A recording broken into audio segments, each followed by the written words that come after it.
ഉമ്മുക്കുലസ് മരിച്ചന്നു രാത്രിയിൽ ഉമ്മ ഉറങ്ങാതെ കാത്തിരുന്നു. മറ്റവരൊക്കെയും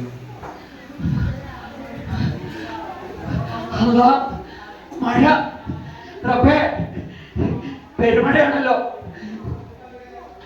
എവിടെയോ കുട്ടിയെ പള്ളിക്കാട്ടിക്ക് പിന്നെ പോകാൻ പാടുണ്ടോ അറിയില്ല. മഴ ഉറക്കൊക്കെ പെയ്യല്ലേ, ഒന്ന് ഒതുക്കി പെയ്യേ. എന്റെ കുട്ടി ആ മണ്ണിനടിയുണ്ട്, പതുക്കെ പെയ്യും മഴ. ഇത്തിരി അങ്ങോട്ട് പെയ്താ.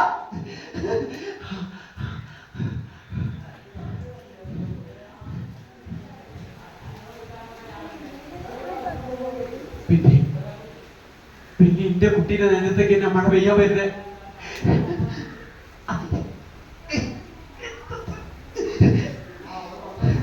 ഓക്കെ, ഈ കൊടയൊന്ന് നന്നാക്കി തരാൻ വേണ്ടി എന്റെ ഉമ്മ കുളിച്ചു ഒരുപാട് തവണ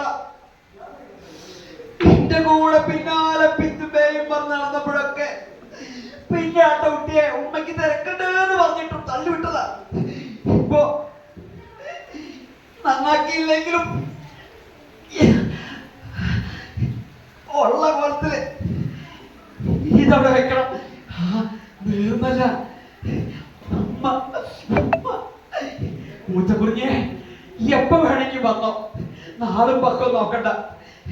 മഴ ഈന്റെ മുകളിൽ മാത്രം പതുക്കെ പെയ്യണേ.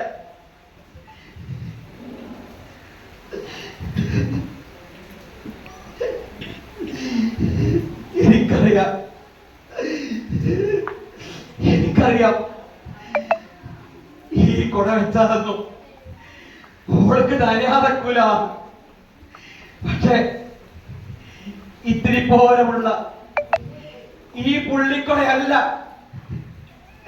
എന്നെ പോലുള്ള ഉമ്മമാരും ബാപ്പമാരും സ്വന്തം കുഞ്ഞിക്കുട്ടിയോളെ മേലെ ചൂടാൻ വെക്കുന്നത്. ഞങ്ങള് വെക്കുന്ന കൊട സ്നേഹത്തിന്റെ, ചങ്ക് നിറഞ്ഞ ഇഷ്ടത്തിന്റെ, കരുതലിന്റെ, തണുപ്പിന്റെ കൊടയാണ്. ആ കൊടയ്ക്ക് ഇതല്ല വലിപ്പം, ഇതിനേക്കാൾ വലിയ വലിപ്പുണ്ട്.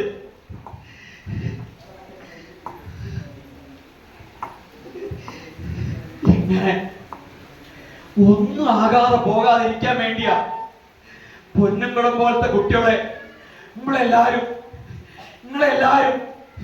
വിദ്യാരംഗത്തേക്ക് വന്ന് കൂടുന്നത്. അവിടെ ജാതിയും മതവും പറഞ്ഞ് എടുക്കൂല, നിറം പറഞ്ഞ് മാറ്റി നിർത്തൂല, മാർക്ക് പറഞ്ഞ് മാറ്റി നിർത്തൂല. അത് നിങ്ങൾക്ക് ഇഷ്ടല്ലേ?